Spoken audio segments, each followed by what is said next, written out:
One summer morning in 1967, a battered American ship pulled into the port of Valletta. 6 days earlier, on the 8th of June, the USS Liberty had been attacked. A torpedo had blown a huge hole in the ship's side, leaving her lower decks flooded. Everybody in the space that I worked in died, except me. Lost too was some of America's most sensitive electronic intelligence equipment, because the Liberty was a spy ship. The Liberty should not have been there. It was no enemy that tried to sink the Liberty. It was America's ally, Israel, then fighting its Arab neighbors in the Six-Day War.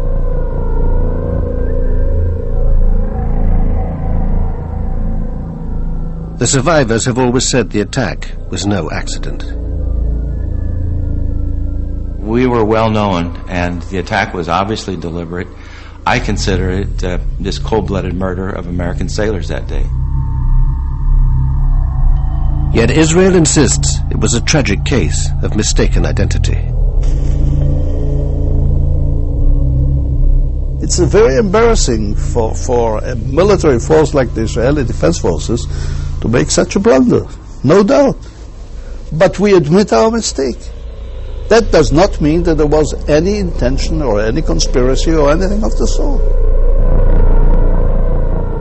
But the men of the Liberty claim there was a conspiracy, and that it's been covered up for 35 years. If it was an accident, it was the best planned accident I've ever heard of.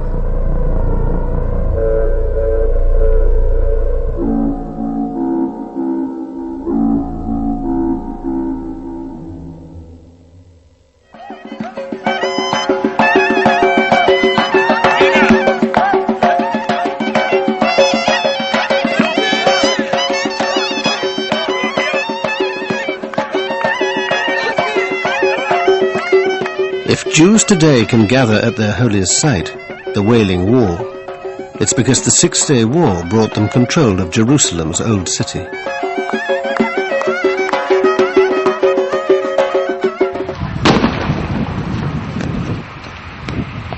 It's also brought 35 years of violence, hatred, and bloodshed.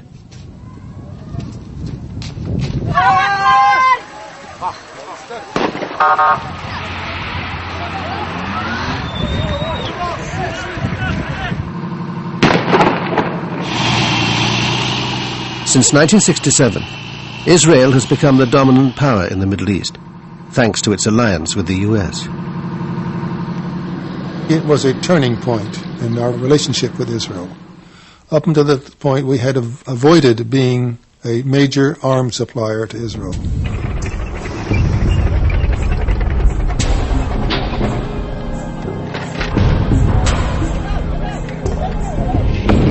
Paradoxically, the security of Israel became one of our strategic objectives, which it had never been in the past. For 35 years, the Liberty veterans have been campaigning for justice and a full inquiry into the attack on their ship. We need you because it's what keeps us going. We can't do the things we want to do without your help. We have never learned why it happened that day, why the ravage of war came in our way. We lost our husbands, sons, and friends, and there is no hope our hearts will mend. Oh, the liberty. For many young men in mid-60s America, joining the Navy was a good alternative to Army service.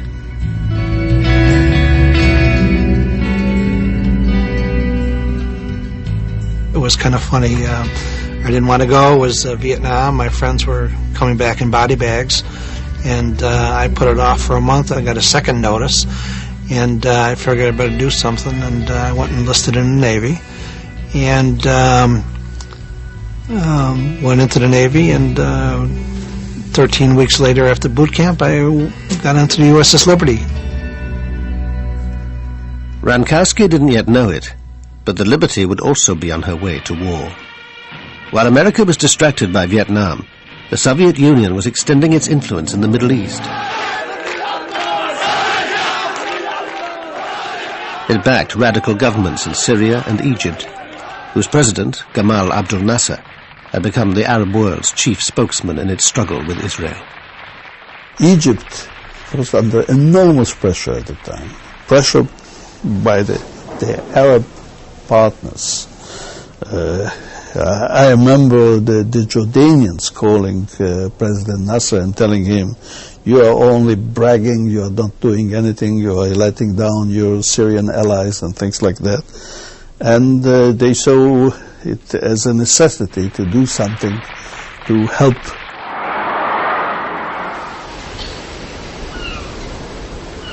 Meanwhile, the USS Liberty had crossed the Atlantic and put in at the West African port of Abidjan.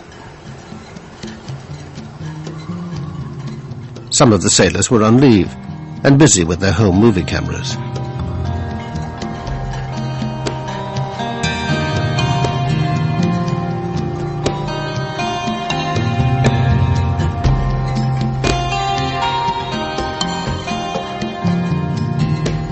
The Liberty was an unarmed ship designed to listen in on electronic communications and pass intelligence on to the highest levels of the US government. There was no other ship like her. Her decks bristled with 45 antennas, and below were dozens of communications analysts and translators. If it was broadcast on a radio wave, we could receive it at any frequency, low frequency, high frequency, medium frequency, very low frequency. If it was out there, we could receive it. If we were listening and we heard a signal, and when we looked at it, we couldn't understand it, it was encrypted as well, we'd send it back to NSA and let them hit it with their computers.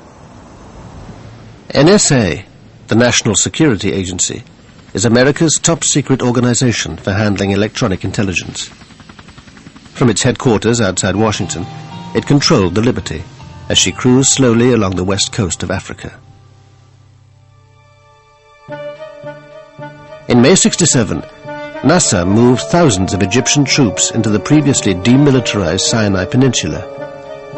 Israel and Egypt now confronted each other head-on, though the saber rattling didn't mean war was inevitable.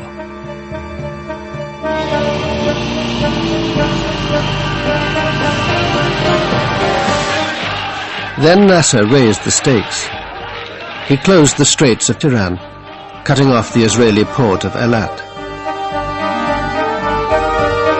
Israel saw this as an act of war and began to mobilize. In fact, Hawks and the Israeli government had been waiting for a showdown with the Arabs. Both sides now prepared for war. Soon to be caught up in this was the USS Liberty.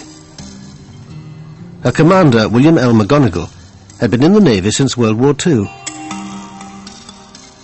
The crew included highly trained code breakers and radio experts, like Dave Lewis.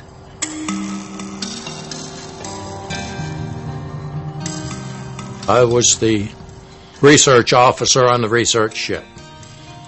The commanding officer drove the ship, the executive officer was his assistant, and I was in charge of the 195 security group personnel.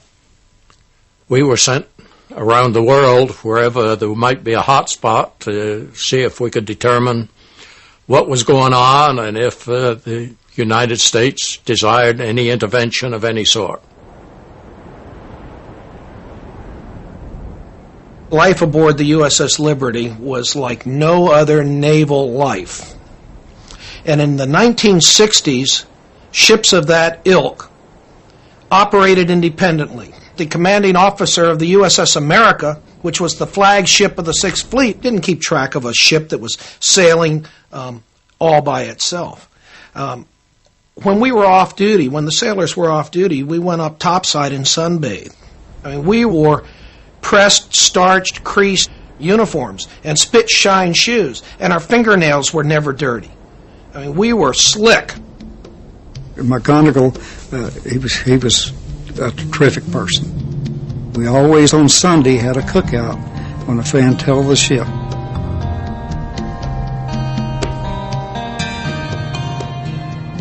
Being aboard the ship was really something. It was fun, like going from Abidjan, Ivory Coast, all the way down to Cape Town. You're drifting along at 3 knots and listening 10 miles off the coast. When the Liberty pulled into Abidjan, that was a social event of the year. I got back aboard at 2 o'clock in the morning the day we left. I was met at the gangway by Captain McGonigal, who informed me that we had orders to get underway immediately, and I was to get the rest of the troops, and we were getting underway. In a sudden change of mission, the ship was ordered to head for the Middle East.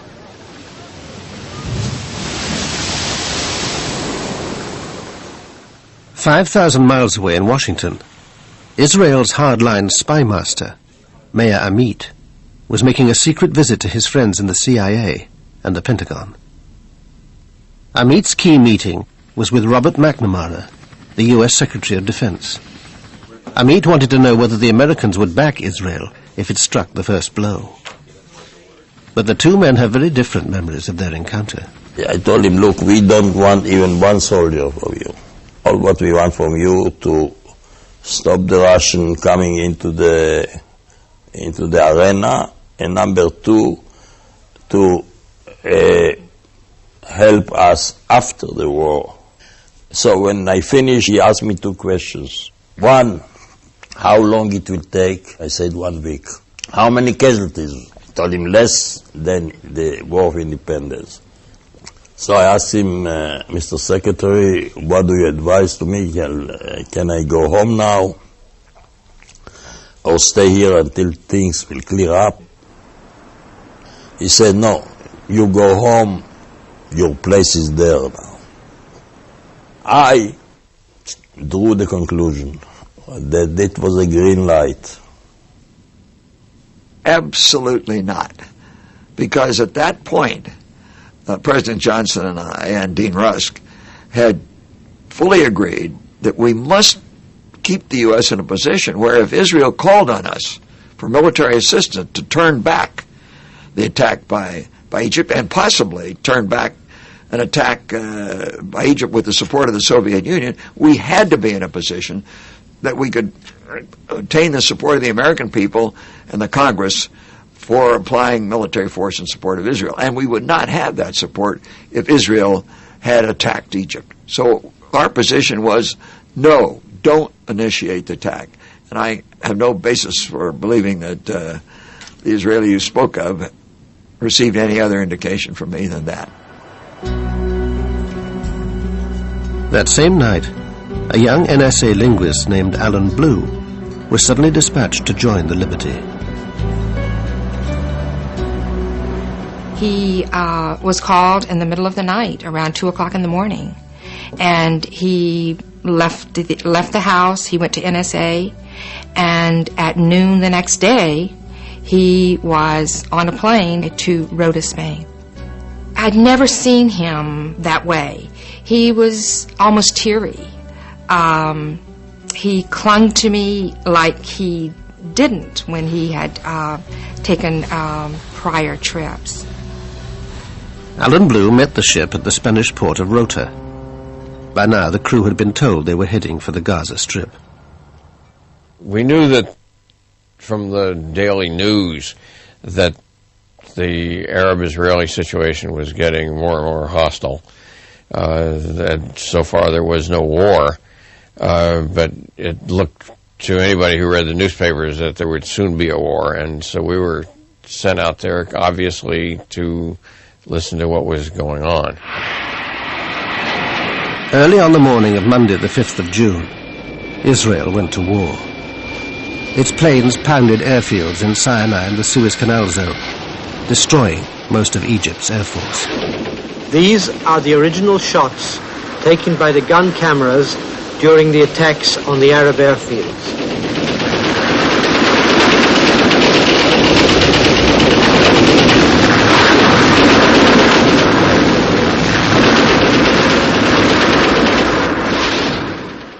The fact is that they didn't have a clue when we came on. They were completely caught by surprise. They were having breakfast, immediately after breakfast some coffee, and boof, up we came on 9 airfields, 2 in the Sinai, 5 in Egypt, and 2 in Upper Egypt. And then we had the second round, and the third round, and the fourth round. Once again, the actual aerial combat shots taken by the Israeli gun cameras.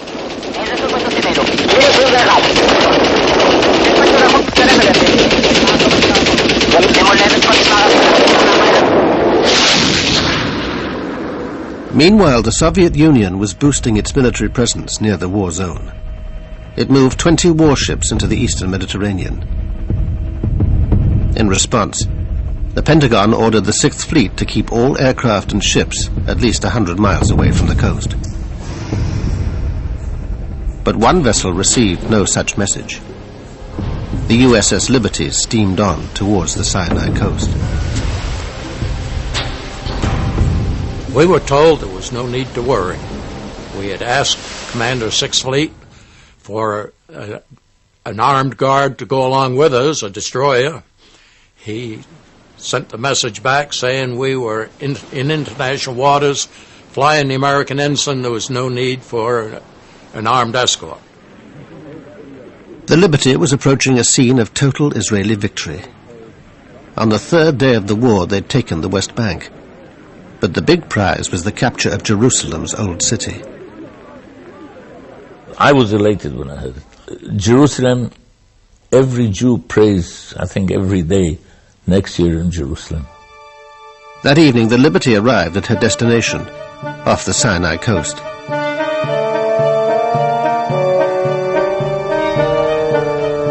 Thursday, the 8th of June, dawned fine and clear. But the war was still raging, and Israeli planes flew out from the Sinai Peninsula to check on the Liberty. Reveille was at 6. You got up, you showered and everything, and you go for a chow. But before that, we had heard that, like at 5 in the morning, or around that time, that the planes were buzzing us. The Israeli aircraft seemed to be identifying the ship as belonging to their ally, America. There were about 9 different occasions that airplanes came out, probably 12 times that were circled, 12 separate orbits of the ship during the morning. Lloyd Painter relieved Ennis as officer of the deck. He too was reassured by the presence of the Israeli planes. I remember vividly looking out through the portholes, looking down on the 01 level, and seeing all the officers sunbathing. And at the same time, we were being overflown, and I remember feeling very good and very warm inside that we were safe. They knew who we were. We were not a stranger out there that day. Confident that the Israelis knew who they were, the Liberty men relaxed. A new flag was flying, visibility was perfect, and they'd received no orders to leave the area. That sense of security was about to be brutally shattered. At 2 o'clock in the afternoon, the officers on the bridge spotted 3 Delta-wing Mirage jets.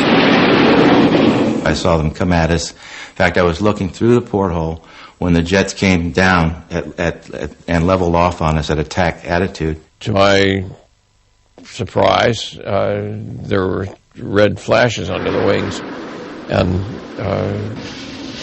missiles, rockets started hitting the ship. But the portholes were blown out instantly. Mine in my chest. The fellow next to me got it in his face. And we all went down on the deck with the force of the concussion from the glass.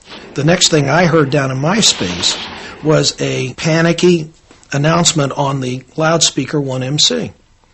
General quarters, this is no drill. General quarters, ship is under attack. And you hear ping, ping, ping, ping. The decks above were being shredded. Attempts to send an SOS message failed. The Liberty's frequencies were being jammed. You'd have to know what frequencies we were going to come up on.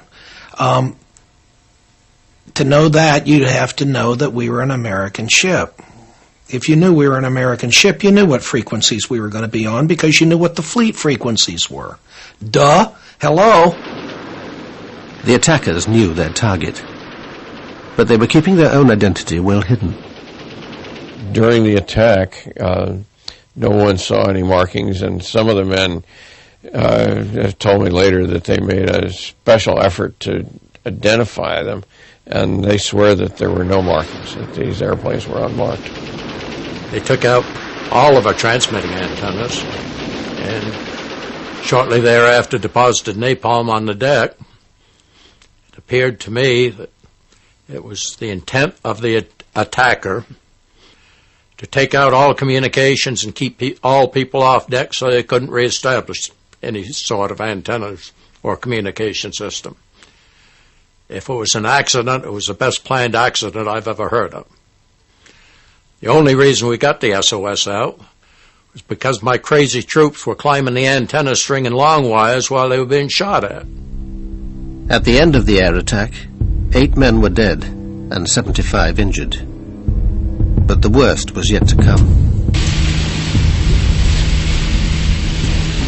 We immediately cast off our lines and rushed out. I at least didn't know why. The sea was very calm and a bright day. I think it was around midday, or maybe a little before that, but around midday. And only on the way we were told there was a unknown vessel to the south of us, or southwest of us, and we sped over in that direction. Very soon we did see a ship, clearly a naval vessel. The last thing I remember is the captain on the intercom system saying, "Stand by for torpedo attack, starboard side." Down below the waterline, the men in the engine room got ready to die. Torpedoes coming in, it's going to open that boiler up, and you're going to die instantly. It's going to be like an atomic bomb, because that cold water hits that boiler, it's operating at full, there's just no hope. So all of us 19-year-olds, the best place to be is right there. You're going to get it, you're going to give it up right then and there. So torpedo attack, we waited, and they said it went by. And this went on like 4 different times. The torpedo is simply dropped into the water. You lose sight of it for a minute, and then you see the wake, and it was going straight for the ship, and we were sure that our torpedo was the one that hit. It hit, and it lifted the ship right out of the water and put it down, and we started to list 10 degrees. But it was a slow list, and it was going. And I said, my God, we're going to flip over. I was one of the fortunate ones. A temporary bulkhead wrapped itself around me, and the heat of the torpedo exploded all of the paint onto my skin. So I was black, but it was all superficial. Lost both eardrums, got my eyes burnt a little, but I survived. Almost all of the troops within 20 feet of me were killed instantly. We just went back to work and prayed that this thing was not going to flip over, or if it was going to go down, and it didn't. That's about it for now. The Liberty was now paralyzed, her power and steering control lost. But her desperate SOS message had been picked up by the American 6th Fleet, 500 miles away off Crete. Retaliation was ordered for the attack. On the USS America, 2 bombers were readied while their fighter escort was launched. Those aircraft were brought forward, and I believe they were launched before we went into Condition November. Condition November meant that nuclear-armed A-4 bombers were to be used. Incredibly, the US was about to launch a nuclear strike against Egypt, the Liberty's presumed attacker. One of them was taxied forward to Cat 1, and it was it had like a shroud around the underside of the fuselage, and it had Marine guards escorting the A4. So that was a very unusual experience. I've never seen anything like that. There was a flash message, as I recall, from one of the carriers that said they had launched ready aircraft. The launching of ready aircraft, you understand, that is typically nuclear-armed aircraft. Cairo was about to be incinerated. The U.S. Embassy was told that an attack was coming. Richard Parker was the political consul. There was this message that the Navy was preparing to retaliate against Egypt for the attack on the Liberty. They thought that it was the Egyptians who attacked it. They were preparing to attack Egypt in response. A few minutes later, Tony Hart passed a Pentagon message through to the Navy. Recall the aircraft. My first thought was, as well, we don't want to do mushroom clouds. The recall probably is to rearm the aircraft. About 10 minutes later, the USS America and Washington were connected by voice link. The Defense Secretary himself came on the line. McNamara directed COM 6 Fleet to recall the aircraft, and COM 6 Fleet said, "Are you sure?" And he said, "Absolutely certain. Recall the aircraft." The attack on the Liberty had triggered an extraordinary response. Nuclear-armed planes had been on their way to Cairo. A nuclear strike had been minutes away and had only just been averted. But it seems McNamara was also unwilling to send aircraft directly to help the Liberty. The fleet commander asked for permission to send a rescue flight of conventionally armed aircraft.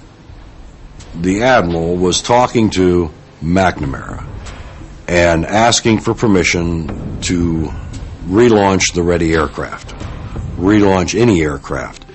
And McNamara said no, that no aircraft were to be launched. McNamara is the boss, you know. He doesn't have to explain why he says what he says.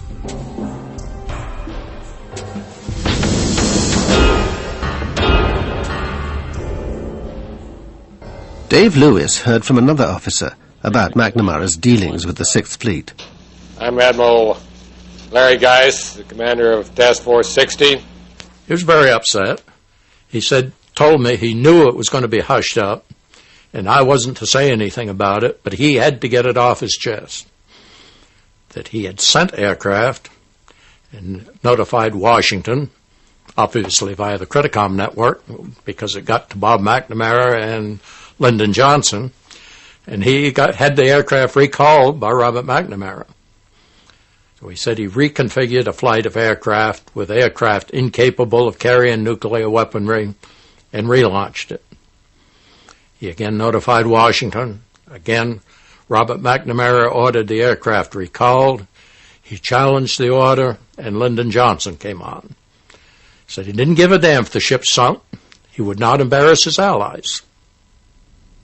Robert McNamara has never fully discussed his role in the Liberty controversy. You recalled planes sent to rescue the Liberty. I'm absolutely certain that's false. You didn't send a signal to the 6th Fleet? Absolutely not. I don't know what the hell happened, and I haven't taken time to find out. But there are all of these claims that we sent planes, the planes were going out and then we turned them around, and that we intentionally allowed the Israelis to sink the Liberty. I know nothing about it. While the 6th Fleet was launching and recalling its aircraft, the Liberty was still under attack by the Israeli torpedo boats. You could see these machine gun bullets going through and ricocheting off all the metal that was down there. And actually, some were going into the boiler. They're trying to explode the boiler, and they knew what they were doing. We basically were dead in the water. The word came down, prepare to abandon ship. That meant prepare only, go up and get ready, get near the life rafts. Well, I went up first, popped the hatch, looked out for the life rafts. They were either gone or burning. And at the same moment, I looked to the stern of the ship, and I saw one of the torpedo boats methodically machine gunning one of our life rafts that had floated back. We cut the life rafts loose because they were burning or had been damaged. And they floated back behind us, and he was machine gunning the life raft. And I knew that had there been anyone in there, they certainly wouldn't be alive. It happened so fast, it didn't seem real. None of the attacks seemed real to me. I was bewildered. I couldn't understand why they would do it to us. I just didn't understand a thing at that point. These guys didn't die for anything. They just died. They were slaughtered for nothing.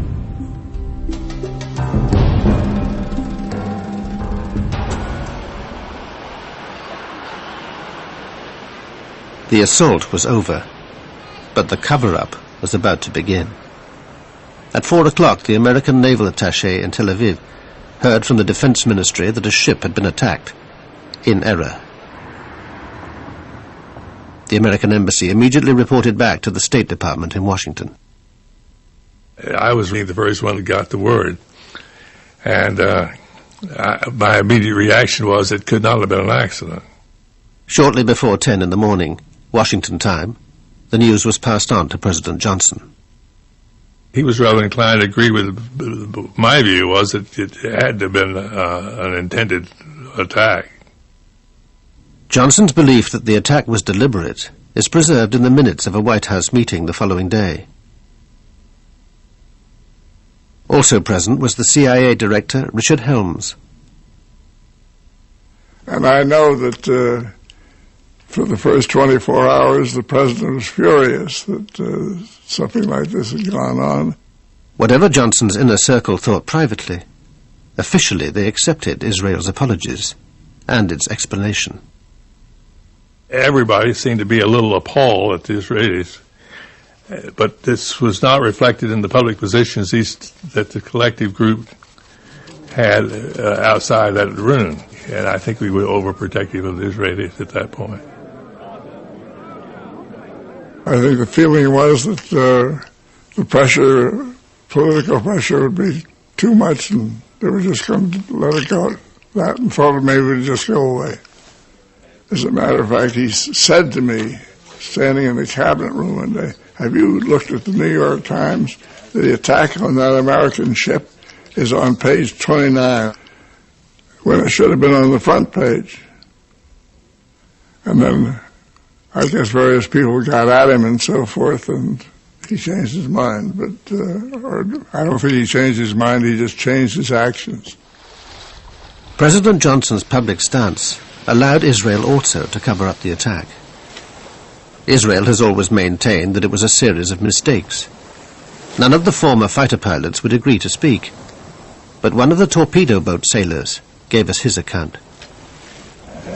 We were inexperienced at the time. We were probably a little trigger happy, and it was a war zone. No one should have been there, and anybody who is there is doing it at his own risk. Israel admits the reconnaissance planes had identified the Liberty during the morning. The Air Force notified Naval HQ in Haifa, where the ship's position was marked on a combat information map. Later that morning, Navy HQ received reports of the Sinai coast being shelled from the sea. But by this time, say the Israelis, the Liberty had been erased from their naval map. When the patrol boats went to find the source of the alleged shelling, the only ship they found there was the Liberty. Then the patrol boats misread the mystery ship's speed on their radar. They thought it was making 28 knots, so could only be an enemy warship. The way you do it is by taking the direction and distance from the radar to the target on the radar screen. And if you do it for a short period, for just several minutes, the differences in the speed can be fantastic. Anything between going backwards and 30 knots forward. So that's a very normal mistake. And so the Air Force was summoned to catch the fast-moving target. Then, says Israel, the sailors made another fatal mistake, confusing the ship with the El Qusair, an Egyptian transport vessel half the Liberty's size. It looked very similar to the Alcocer. There were some differences, and again, you have to remember that she had already been fired upon by the airplanes. This was when word of the attack first reached the head of the Navy, who happened to be Udi Arel's father. He'd been at Haifa Harbour, out of radio contact, and had just got back to Navy HQ. Of course I was furious. The minute she was torpedoed, and it was clear to me actually that she couldn't have made 28 knots. So I actually immediately ordered definite identification. And then he reported that the flag was going up, was being hoisted. And then his first identification was Soviet. I said, oh my God. Come closer. I came closer and he identified her as an American ship. Whatever the ship's identity, the Israelis vehemently denied that they'd ever fire at life rafts in the water. I don't believe it. I never saw such a thing. There was nothing even resembling a life raft, and we certainly didn't shoot at it. We are taking part of the blame, but only part of the blame. We made most of the mistakes. They made many mistakes on the spot, and by the fact that the Liberty should not have been there. But the evidence points to Israel knowing the ship's identity and wanting it sunk fast. This U.S. Air Force intelligence analyst was following radio intercepts of the attack. The communications I had in my hands originated from an Israeli flight commander. Evidently, from his questioning to the ground control, one can deduce that he had been given specific orders to attack that ship before he left the ground. And when he saw it was an American ship, he questioned those orders. And he questioned those orders to his ground control. That same conversation that I had in my hands specifically noted that the ground control said, proceed with the attack, and there was still doubt in the Israeli pilot's mind. And he said, no, this is American, repeat those orders again, and he was told flat out, do attack this ship.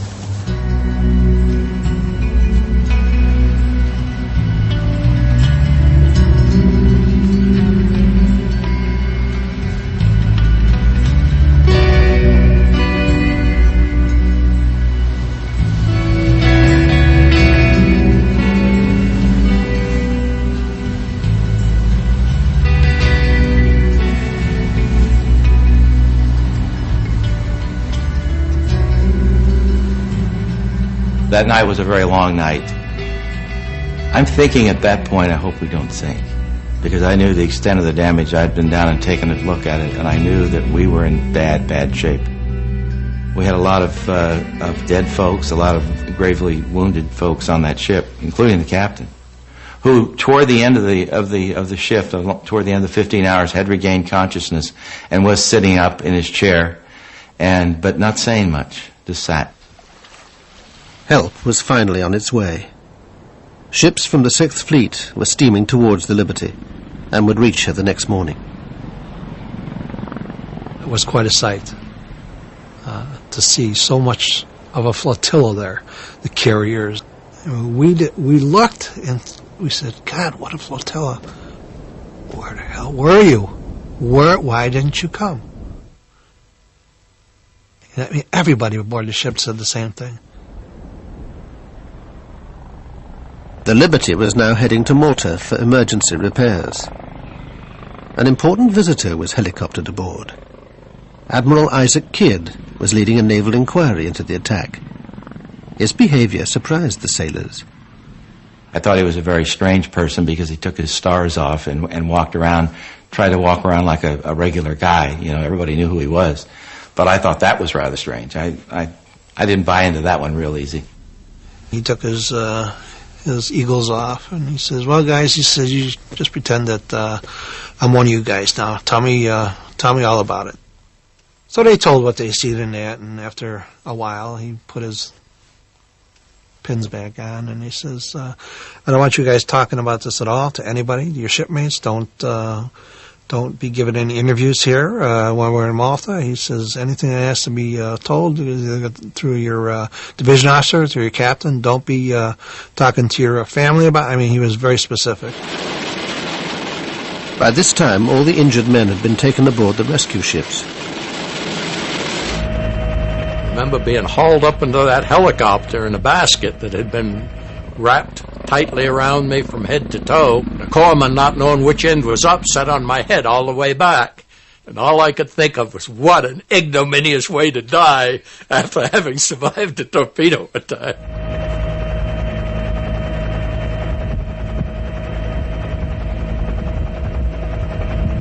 They took the wounded and the dead off and took them to the USS America, where we were then taken into their hospital area. That was when the Navy and the might of the United States Navy was really with us. Up until then, it hadn't been.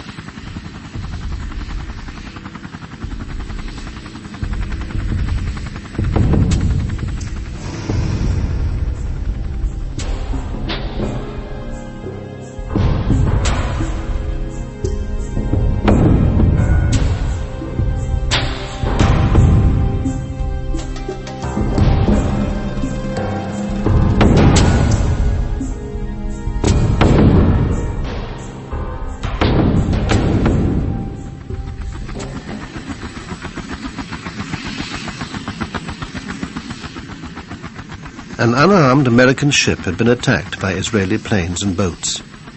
34 sailors were dead, and the U.S. had done nothing to help.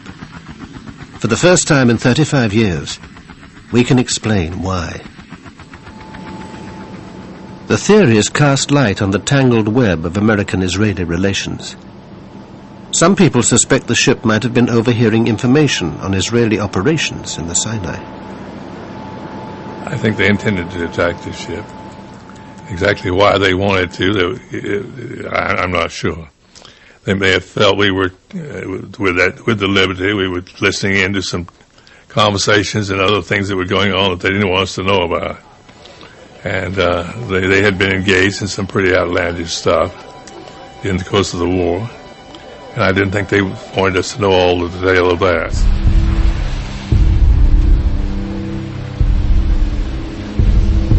I don't think that we would have cared.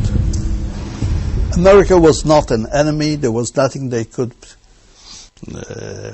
in any way involve us, threaten us, concern us. No. I don't even know what were the task of the Liberty. What the purpose? To find out how the war was going on? I don't know.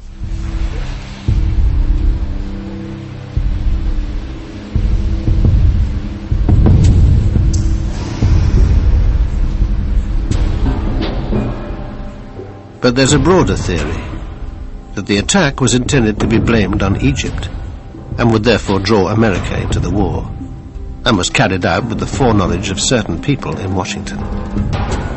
The Liberty's captain had always suspected this was the case.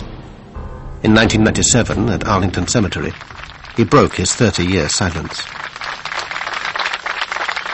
For many years, I had wanted to believe that the attack on the Liberty was pure error.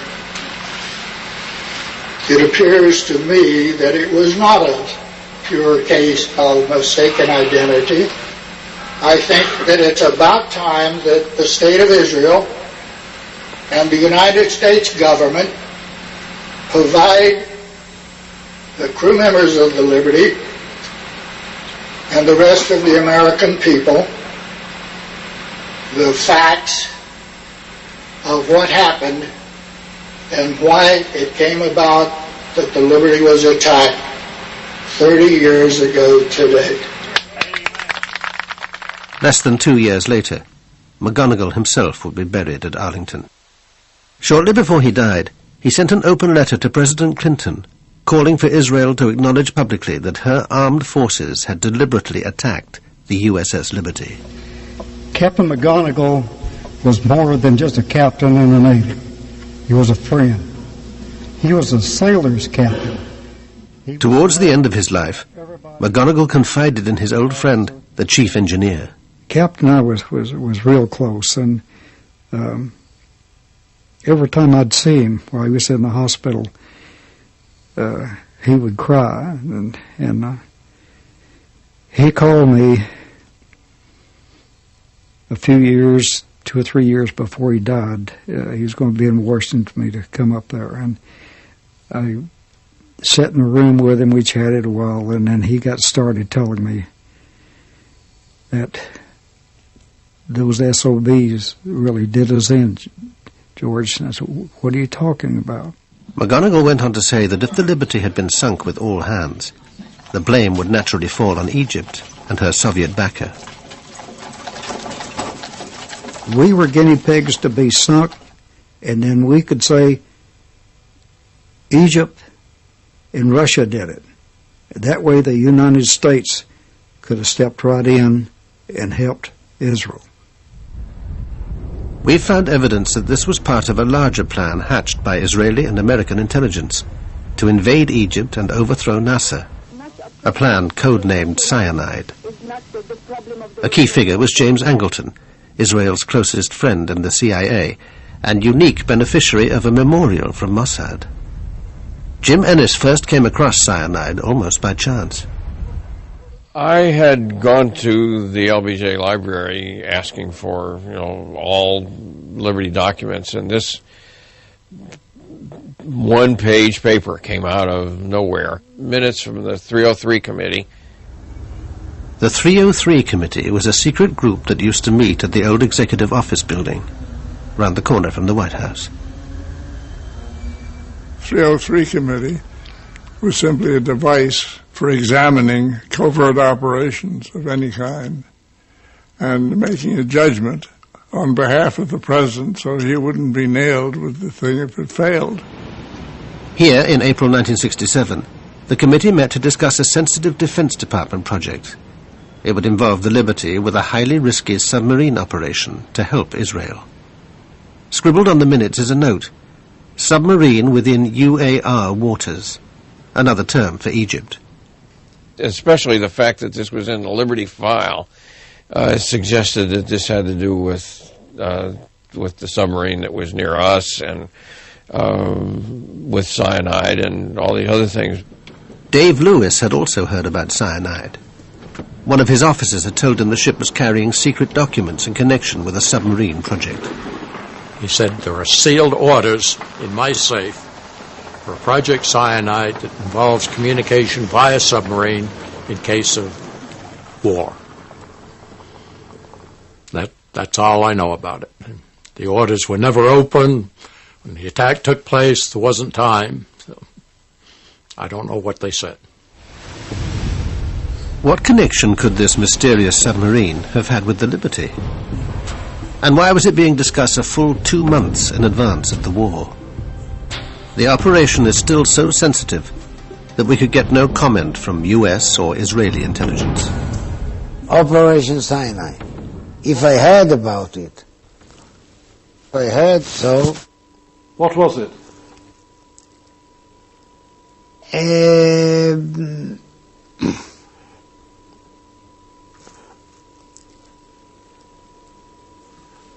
I suggest we stop the interview here. What do you say? Why you want it? Why would you not be able to speak about Operation Cyanide? It's 34 years since.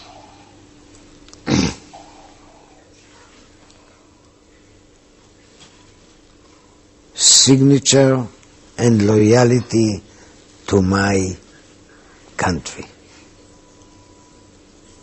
Is it very sensitive? I'm built so, and I know exactly what I'm able to tell you, and I know exactly where I stop. And here I stop. Operation Cyanide was a joint Israeli-American venture using submarines and other covert-type intelligence-gathering efforts against the UAR. But that has a logical explanation.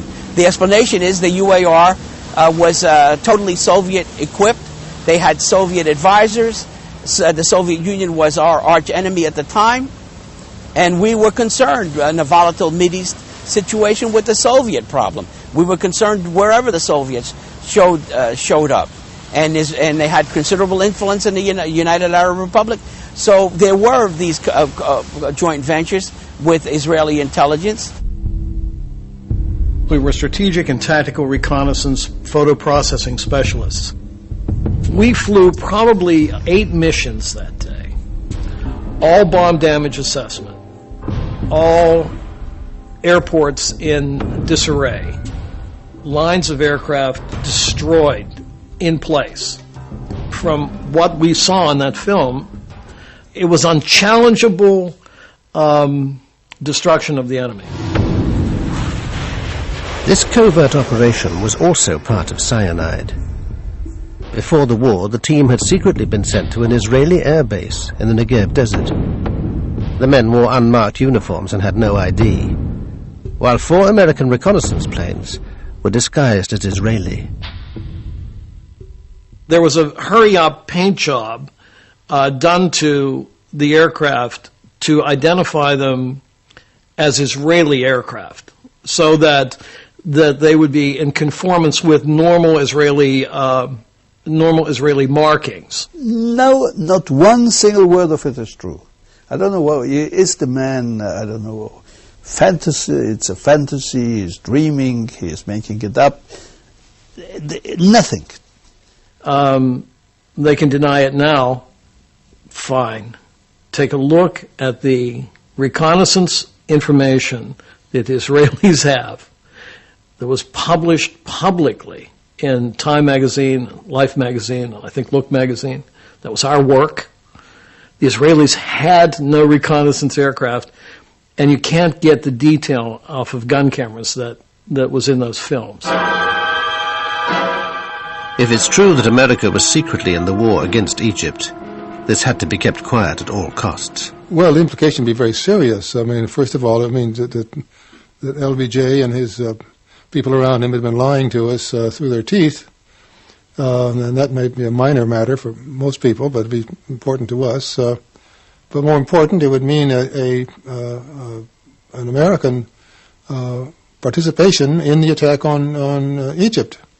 A very serious thing for us to have done. And it would have, finished our relations with the Arab world for a long time to come. As it was, 6 Arab states broke relations with us.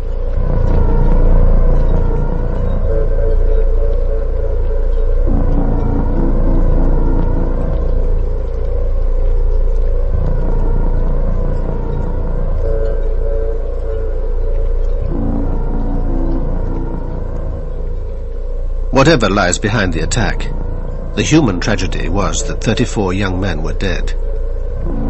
Most were killed below decks, and their remains could only be removed when the Liberty finally arrived at Malta. By then, the bodies of 5 others had drifted out of the hole. Only when the dock was drained did the full horror of the destruction become apparent. I remember taking that photograph, and I remember seeing parts of bodies in the cables and wiring that were jammed around, especially in the top part. It seemed like on the overhead, a lot of parts of bodies were hanging there. It looked like a meat locker. We had to go down and start cleaning that up. One of the men killed was Alan Blue, the NSA linguist so suddenly sent abroad. His wife didn't even know he was on the USS Liberty.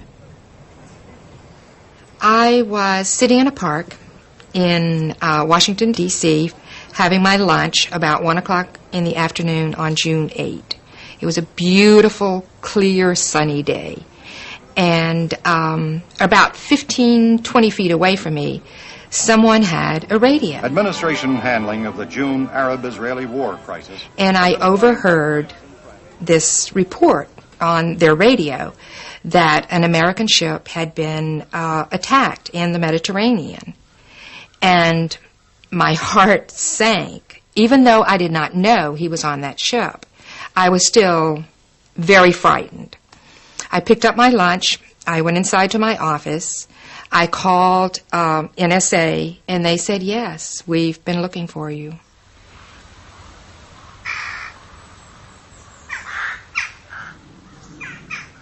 Alan Blue was later buried at Arlington National Cemetery.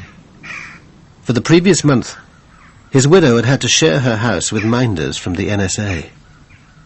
They told her nothing and controlled her contact with the outside world. I think they were anxious to not have any press around us at that time. No one from the NSA ever contacted me to explain what happened. There were many, many people at the service. I'm not sure who they all were. In Malta, meanwhile, the Liberty men were alarmed by the way Admiral Kidd was steering the naval inquiry. He seemed to have made up his mind in advance and was ignoring crucial evidence. I testified about 3 major items that I had witnessed. One was the captain's condition. I also testified about the armor-piercing projectiles that had been sent through our ship. And I also testified about the machine gunning of the life rafts by the Israeli torpedo boats. I testified, like I said, for about 2.5, 3 hours. I didn't know until, I don't remember, months later, that much of my testimony was never recorded. McGonigal had blacked out during the attack, so the chief engineer took command of the ship. Yet the inquiry wasn't interested in what he had to say. I got so peeved off I couldn't see straight. Before it broke up, I stood outside the door and wanted to go in there so that I could get my say in those minutes that were being taken. But he wanted to keep me out of that almost completely. The report was reviewed at the Navy's European headquarters by Merlin Starring, later the Navy's top lawyer. It didn't appear to support Kidd's conclusion that Israel had attacked in error. Well, I simply could not find an evidentiary basis for that conclusion. I had considerable trouble with the record in attempting to, as I read through it, attempting to find the evidence, the testimony, or other evidence that would support some of the findings or opinions or conclusions that the Court of Inquiry had drafted and had reached.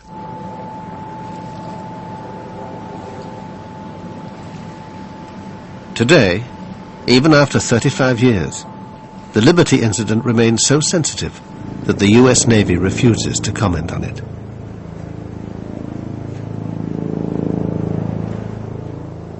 I think there was a cover-up. I think there were details known from talking with some of those crew. It was pretty bad.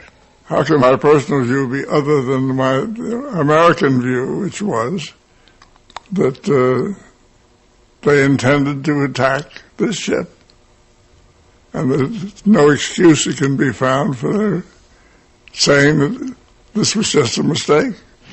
Most importantly, President Johnson, like Richard Helms, would also have been getting the radio intercepts. It's like a cable or a telex, right, that was sent to all the intelligence agencies and to the White House at the same time, because it was an American ship being attacked by a friendly power. Anything that's inimical and dangerous to the United States that the president has to see on a near real-time basis, he has to receive it. Did Johnson order a cover-up? No, that I'm aware of. But people were sworn to secrecy. The naval inquiry is regarded by many as incomplete. You ask McNamara about those questions. I'm not going to answer those.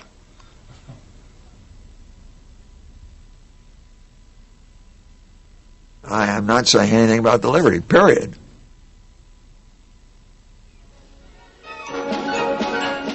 In Israel, it was soon business as usual. An inquiry attended by the Navy Chief, Shlomo Arel, concluded that the attack was mainly due to a series of Israeli blunders.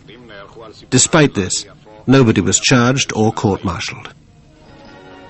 They didn't find anyone guilty of committing any crime or negligence or whatever. But this is, I don't want to make apologies for that, because it was outside my jurisdiction.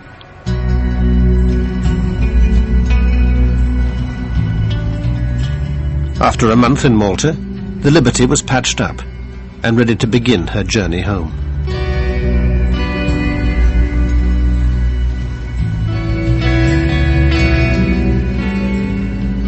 It was pretty eerie because we had to stand watches different times down where the torpedo had hit. We had to check for leaks, and you could smell the fuel oil, and it was so eerie. You know, your shipmates were just down there, and you'd swear that they were talking to you.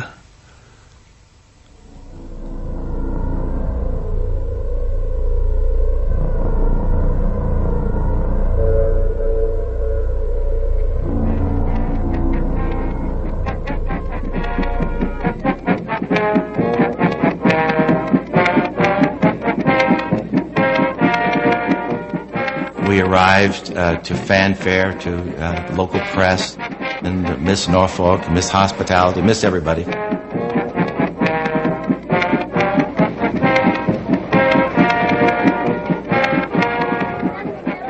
Anyway, they got us in and got us tied up, and all inside was nothing but just shell of a ship. Nothing was left. One of the things that bothered me for years was coming home. I'd survived all that other stuff, but the coming home part and facing people who had lost their loved ones, that was very difficult. Very, very difficult. The men had been ordered never to talk about the attack under threat of court-martial. Now the Navy scattered them, and no two were posted together. Even their medals were awarded secretively. I remember receiving my Purple Heart in the captain's office in Bremerhaven, Germany, and with a warning: don't ever tell anyone where you got it. Don't ever. I knew at that time that things had gone terribly wrong with what had happened to us. I knew something was up, and so I basically made a decision to get out of the Navy, and I finished off my obligation, resigned my commission, and left the Navy. Captain McGonigal was given America's highest award, but with little ceremony. That's the only Congressional Medal of Honor that I'm familiar with that was not presented by the President of the United States. It's normal protocol for the President to present the CMH. It was presented by the Secretary of the Navy at the Navy Yard, a little base down in southeast Washington, rather than at the White House by the President. Well, certainly I think it was the way that the Navy and the White House handled this was a travesty. Johnson didn't want this thing publicized. He thought it would harm relations with Israel and his relations with Jews in the United States. For Liberty, as you were commanding officer at that time. Thank you very much, sir. For the officers and men of Liberty, I accept this Presidential Unit citation, and I would add my own personal appreciation for their professional devotion to duty. Every one of our citations talks about military action, occasionally mentions enemy action, but never mentions that it was the State of Israel. For heroic achievement in connection with the unprovoked and unexpected armed attack on USS Liberty in the Eastern Mediterranean on 8th of June, 1967.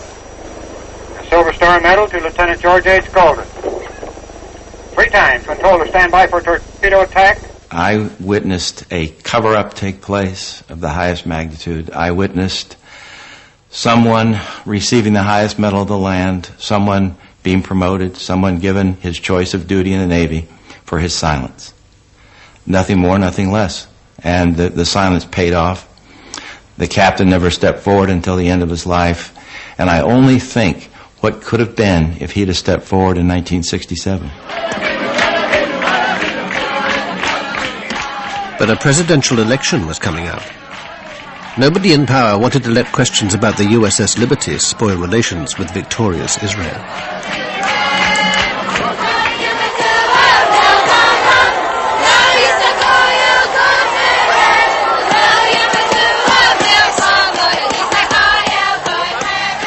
I think it should have caused more of a problem than it did.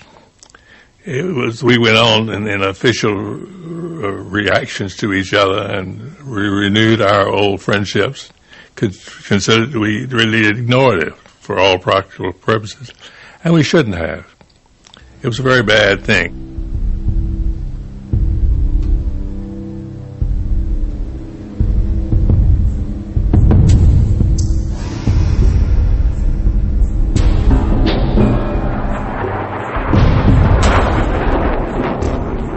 If you want to win a war quickly, there will be more mistakes, unfortunately. But the result of those mistakes is that you have won the war in 6 days. So this is the price you have to pay. Unfortunately, the price in this case, one of the prices, was the Liberty ship.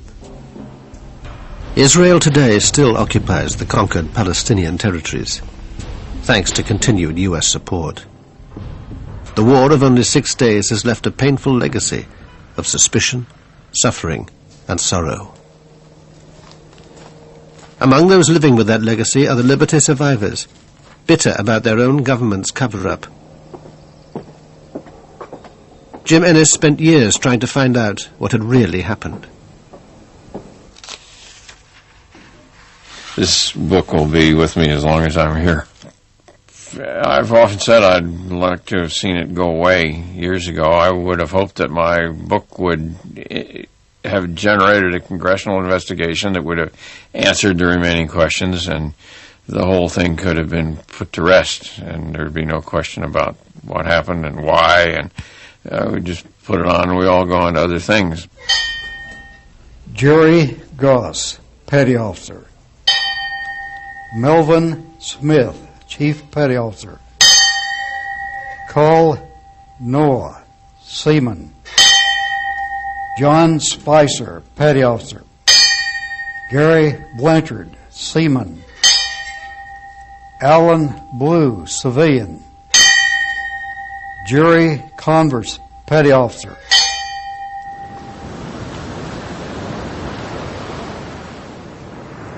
There's 34 guys that can't talk. And there's 34 families that need some answers. And there's the rest of the crew that needs some answers too. I really don't have any malice against the guys who pulled the triggers, because they were the guys that were given orders, do it, because if you don't do it, you're going to be in a lot of trouble.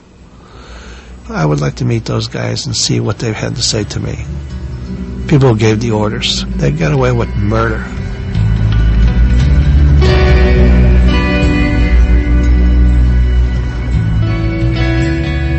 The BBC 4 Zone returns to BBC 2 next Tuesday with a profile of the influential advertising agency that included Charles Saatchi, Alan Parker and David Putnam, the man from the agency 11:20 next week. And starting now over on BBC 4, a contender for the coveted Samuel Johnson Prize for Fiction.